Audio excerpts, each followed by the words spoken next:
Okay, this video is how to sit in Padmasana or full Lotus. So this will be some training that you can do over time, and eventually, if you follow the methods correctly, you perform all the stretches in the safest manner possible, while also testing your limits within reason. You want to test your limits within reason. You should eventually be able to achieve Padmasana. So for me, it took 7 months. I was self-taught. I had no one to show me how to do it. I basically went online, learned a bunch of different stretches, and I did what I can. And 7 months later, I was able to get into a full Lotus. A full Lotus. And I was able to sit in it for just a split second. So let's see. So what we need to work on, let's start with that. What we need to work on basically is, and I just got off of work, don't mind my outfit. This isn't a yoga outfit. But what we need to work on is the opening of the hips, opening of the quad. And I don't know the English term for quad. That's a Chinese term, but the quad is basically the armpit of the legs. So essentially, where your armpit is here, that's where the quad is here. So you want to work on being able to do that with your legs. And the quad is a big component in that, achieving that level of flexibility. Now, I don't have that level of flexibility, but you want to open it up more than what it currently is if you're someone who's watching this video, of course. So the purpose of opening the hip, right? When people essentially try to get into Lotus for the first time, what they tend to do is they try to torque the knee, and they try to just do that with the leg, and essentially you're folding, kind of bending the knee in directions it's not meant to be bent. So that's where the opening of the hip comes in, and the opening of the quad. So when I do Lotus, I am pushing my hip out, right? You notice that knee swinging? I'm not taking it on any type of, or I'm not taking it through any type of unnatural stretch. This is a natural path of movement for the leg. So it's a natural path of movement. My hip is extended out, quad is opened up. It's kind of like doing that. You don't want to, you want to, like that. You get that opening of the quad, opening of the hip, which is the shoulder of the leg. So first stretch will be, this is one you should maybe start with, butterfly pose, right? So for a beginner, your legs will be up here more than likely. Diagonal view. Your legs will be up here more than likely. In yoga, this pose is called Konasana. You want to get to the point where your legs are down here, where the knees are touching the floor. That's advanced, but you want to eventually work to that point. And how we do that is basically, you get in butterfly pose and you flap the legs. You flap as much as you can. So what you're going to feel is, you're going to feel a burn in the quad area. You're going to feel a nice strong burn in that quad. Also, you can push down on the legs like that, or you can manually just flap the legs. So kind of like that.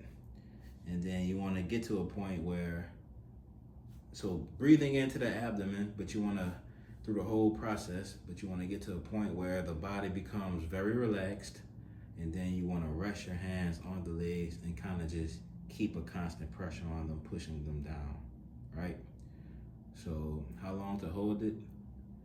I can't tell you how long to hold it, but like I said, test your limits within reason. So in the beginning, maybe 5 to 10 seconds. Later down the line, depending on your comfort, as you become more comfortable in the posture, you hold it longer. What I typically was doing was shooting for at least 30 seconds. After I reached a certain point of flexibility, when I noticed my flexibility started to improve, I started increasing my times, and I eventually reached a point where I would do a minimum of 30 seconds because like that's actually needed to progress further in your flexibility journey. In the beginning, those long holds can be detrimental. A little bit down the line, it's going to be more helpful for you to do long holds. So that's one posture, butterfly pose. And I'm at the point actually where I can have someone stand on each leg because my quads opened enough and my hips are opened enough. Another stretch that I like to do when I'm sitting in Padmasana is I like to do a forward fold. So if you're a beginner, your legs are gonna be like this and you're gonna be like this, right? Eventually down the line, you wanna be like this, and then you want your upper body to be like this. So, let me see. My hand is gonna block so you wanna get the head to the foot. You want to hold that as long as possible, within reason, of course, but doing it as long as possible. Next stretch. This one is called the head to knee posture, or Janu Sirsasana. So basically, you take this foot here, you bring it in, and you push the heel into the qua. You push it into your left qua, right? A beginner, you might be stuck up here. Later down the line, you'll be down here. All right? Through the whole process, you're breathing into the lower abdomen. Paced breathing. So inhale, exhale. You'll notice as you do that breathing, it will allow your body to release the tension even better. So when you're doing these poses, you don't want to just grab, using all your muscles and then trying to force yourself into positions. That's how you hurt yourself. Don't do that. Relax. Inhale. Exhale. Inhale. Exhale. You're going to notice a little stretch in the quad. You're going to notice a stretch in the hip of the folded leg. You're going to notice a stretch along the back of the leg, of the straight leg, right? You're going to notice a stretch in the spine. You stretch your arms forward, you're going to notice a stretch along the arms. All right, a secondary exercise I like to do is I like to turn sideways. This is going to further open the hip of the bent leg. This is stretching the hip even further. What we want to do is relax. We don't want to maintain tension. We want to release tension. And then we move to the other side. Taking this foot, pushing the hip out, bringing the heel in. Notice my knee doesn't leave the space it's in. Everything is moving except for the knee. The knee is bending outward or inward, but it's not leaving the space it's in. I'm not torquing the knee or anything that's not a natural path of movement for the knee. So I'm gonna bring that, tuck the right heel tuck the left heel into the right quad, and now we're gonna do that same stretch.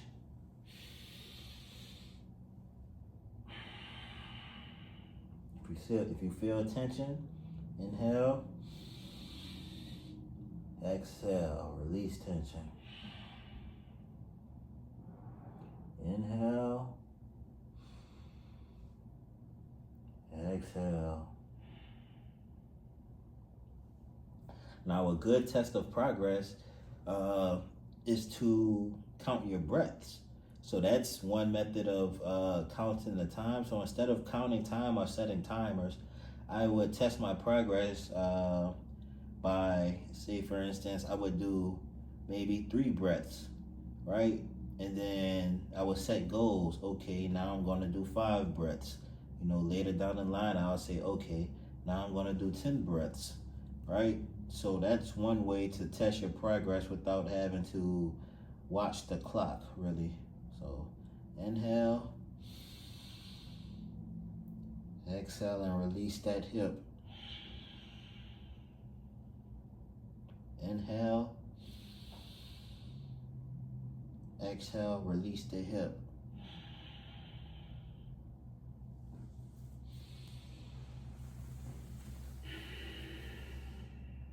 Okay, that's 2 stretches. So we have and if you notice, when you come out of that posture, if you try to do butterfly pose again, you're gonna notice it feels a little more open than what it originally was. That's a good sign, all right? Another posture we can do, which will kind of start preparing you for a half lotus, right? Don't force it if you can't do it. But let's see, we might take the foot and bring it here, right? You need to get used. You don't just jump into full lotus. You gotta work your way to half lotus, and then once you reach half lotus, then you can do full lotus, right? So if you can reach your foot here, you'll do the same stretch, right? But now it's gonna feel slightly different than if you have the foot down here doing the head to knee posture. Now you wanna do Ardha Padma Janu Sirsasana. So half lotus head to knee posture. So now we have the leg up here, and this is going to stretch both hips even more, especially the hip of the straight leg. For some reason, this gets a stronger stretch on it when you fold this leg into like a half lotus, or I would call it a semi-half lotus, because full half lotus would be back here, which is not what we want. We don't want to injure ourselves. We want to better ourselves, not hurt ourselves. So one thing to look out for is the pain indicators you're feeling. You want to feel a good burn, or what I call a good burn, versus a pain that you know is not healthy for the body. So there's a good pain, and then there's a bad pain. The good pain is typically a burn that you feel in the muscles, right? A bad pain is feeling like, if I go any further, and my freaking leg is gonna break or something like that, you know, like you know, like instinctively you're gonna know the difference between a good pain and a bad pain, and you can push through a good pain. You don't want to push through a bad pain. Some people will push through bad pain and they screw themselves up. Please do not do that. So do these stretches within reason. So half lotus. We're gonna do a forward head to knee touch.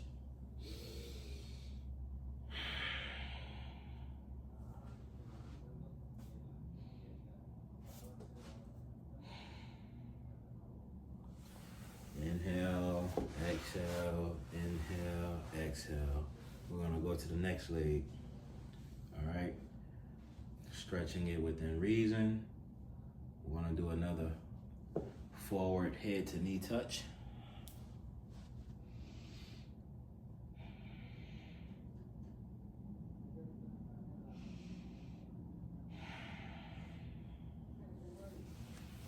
Come out of there, all right?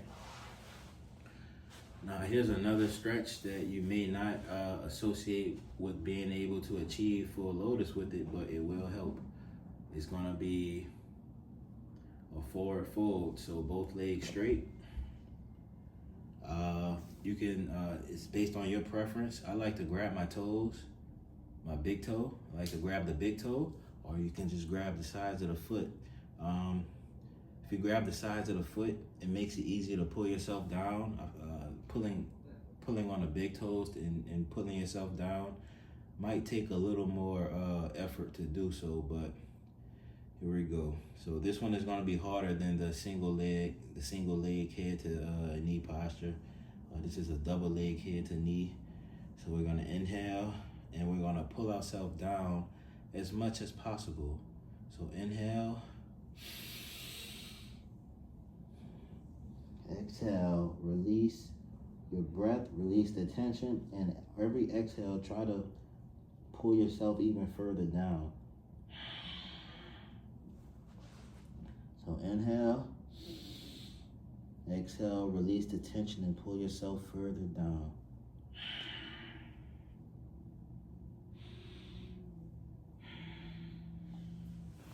So this is one of those stretches where I would try to shoot for 30 seconds or greater. I don't need to do that now because my tendons have achieved a level of flexibility to where I can just do a few seconds or just a few breaths as a maintenance type of thing every day, right? I just do a few breaths and I'm able to maintain my current level of flexibility. If I were to be trying to achieve a new level of flexibility, I will have to extend the times that I'm doing it. It won't be a maintenance type of stretch at that point. It would be something along the lines of me trying to advance. I would basically, like, if I'm trying to increase the times that I'm able to sit in Lotus, right?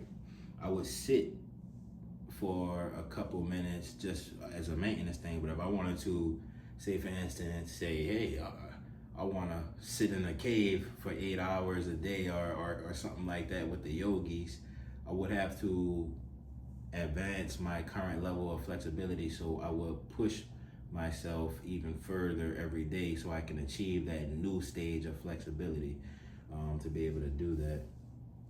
So these are the main stretches I would recommend doing, starting out with. Later down the line, I'm going to start adding some more stretches, but these are some like very, very basic ones. For standing, I'll do another video for standing postures to open up the body for Lotus, to open up the lower body. But these should be your main focus, these seated postures. So we have Konasana, flapping the legs, pushing down, right? And we have the forward fold inside of Konasana. Then we have Janu Sirsasana. All right. And then we do the other side. You want to balance it out.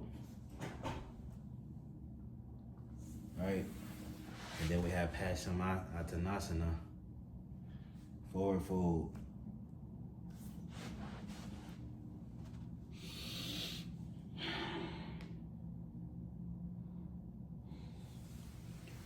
Work on these, stretch every day, morning, maybe in the evening, and at night. I recommend stretching every day. Sometimes it's like bodybuilding as well, where you might need to take a day or two off. I noticed that as well when I do certain stretches, when I'm achieving new levels of flexibility. I definitely need to stretch for about 4 to 5 days in a row, but then I start noticing where I'm feeling a pain in my tendons.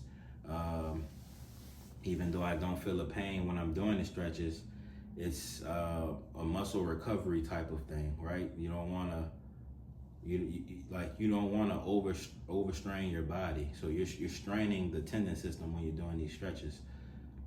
The body has to recover, right? Just like with bodybuilding, the body has to recover. But what I do notice is after a couple days, my legs feel refreshed. And then when I do the stretch, for some reason, I was pushing through, like for the little week or two that I was pushing through and not taking a break. I take those little 2 days, and then next thing you know, when I try to do the stretch, like my body just goes right into it even more so than the couple days prior, when I was just pushing through for a week or 2 weeks straight. So definitely take those rest breaks. Don't take too long of a rest break, because you can then start losing your newly acquired flexibility. So you have to find that balance. You need to do enough, but not too much, right? So you need to do enough, intervals of stretching, and then not doing too much as well. So you don't want to overdo it every day, but at the same time, you don't want to overdo it just by doing it every day. You get what I'm saying? So find that balance, and eventually you'll be able to just right, kick a leg up in Lotus and then do the other leg. But essentially the flexibility required: opening up the hip, opening up the quad, stretching of the legs, the leg tendons, and then you'll be in Lotus, right? So I'm gonna provide some standing exercises in the next video. Peace.